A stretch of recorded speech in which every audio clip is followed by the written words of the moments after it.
It's 36 days out from the election, and I'm afraid for this democracy. One, two, three.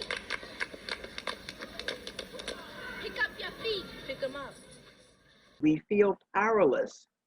And I was raised to know that, the one power, the great equalizer in this democracy is the one person and one vote, and the collective of people who think alike to act on that vote and make a difference. I came up with a generation taught that we have the power, and when they are not acting in our interests and the interests of the democracy, we can hire or fire them with our vote, elected officials. It was not a lifelong appointment. It was not a lifelong duty as it is now. We have folks who are in Congress, and only in areas where there are term limits will people either stair step go on to the next. But in the Congress and the House of Representatives and our Senate, we have folks there 30, 40 years. Because then you have such a contrast between the people who hold the seats and then the youngest generation that's coming up and voting. Exactly. Because it's not changing. Just as I think that we have our Constitution and it's set, but that Constitution was created at a specific time. So we're living in such different times. So if the Constitution doesn't represent everyone, then that kind of needs to be modernized in the same way that the people that hold the seats absolutely change. And I'm for term limits. The Congress has a lock on its job. They have lifelong tenure when it was not meant to be that way. And they will hold on to it come heck or high water to keep whatever power, position, and ideology that they are promoting. I dare to say, without putting words in your mouth, you don't feel like you have the chance to represent, except that there is, the AOCs of the world. I'm not talking about her policy, but we are seeing younger folks who are saying, I'm educated, I'm prepared, I believe, I want to see something different, and I'm going to put myself forward. I hope what I'm saying is, don't be discouraged, is take the reins. Every generation does. Generation of baby boomers, we were the anti-war. So, our generation paid a heavy price for in terms of loss of life in the Vietnam War. A war, arguably, we should have never been in, prosecuted too long, and it didn't work out well. But we fought against it. But every generation has this innate obligation to take its turn, do its duty. But the foundation of it must be from the standpoint of being educated about that big document, how we found it, and we are still a work in progress. The founding fathers, they were in their 20s and 30s, 20s and 30s, they were. And so it's time for us to transition to the next generation, more youthful, but to change, just simply to change.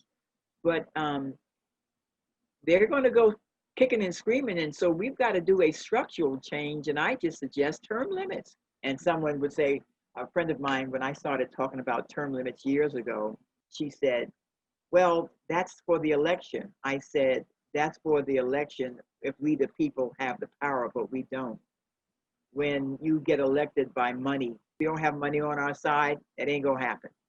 Yeah, it's interesting because even since I have been back in New Hampshire, everything on a political scene felt immediately much more accessible. I was like, okay, I can talk to people who are running, I can understand the process, and it gave me a lot more encouragement to consider, how I could fit in and be a part of this. But even that being said, talking to one of my mom's friends who was part of the New Hampshire House of Representatives for 2 terms, and she was telling me that it was so hard when she ran because the people she was up against have been in those seats for such a long time, and they are backed by the NRA.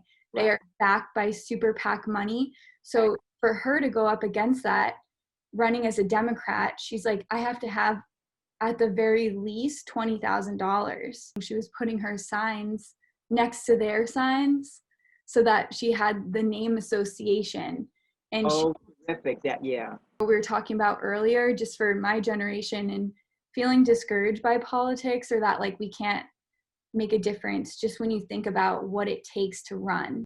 Thinking about that paired with like our education and not being taught correctly about civics and our history and this and that, but then also being in the age of information where we can learn everything. And I think it's a little confusing at times for people to know how to engage.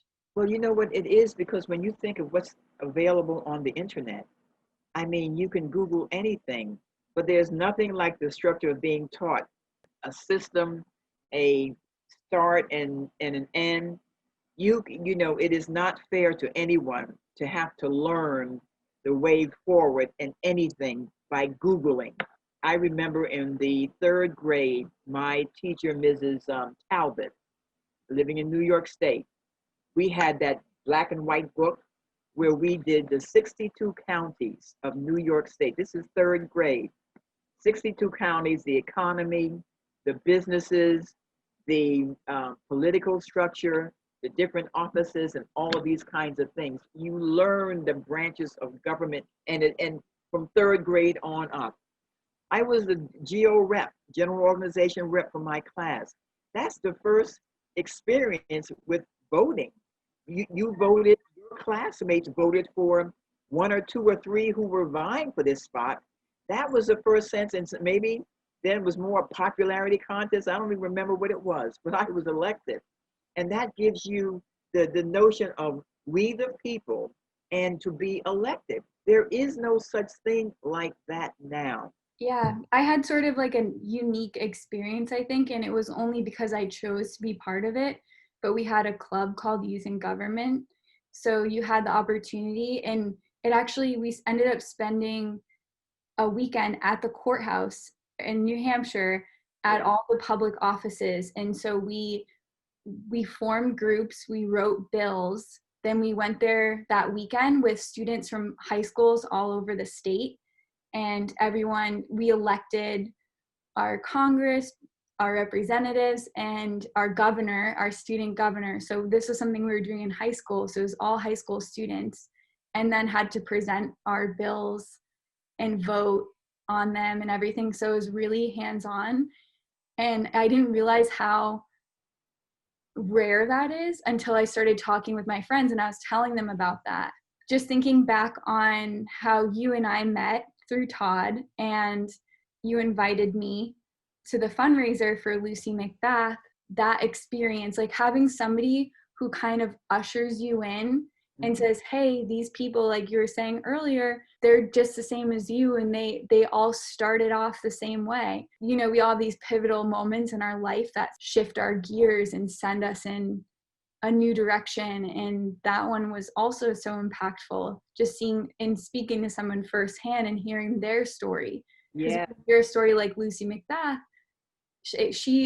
her career was not in politics, her upbringing was not in politics until she was so affected that it was the only option to become involved. You remember that old saying, and maybe you haven't heard it, politics is the last refuge of scoundrels. I believe today it is so. I believe we can do better. And it's my hope that anyone hearing Double Dutch and this discussion with you who believe the same way know that you have the same right, opportunity, and obligation to protect this democracy, perhaps with your presence in government, elected government. We have the power and exercise it and use it.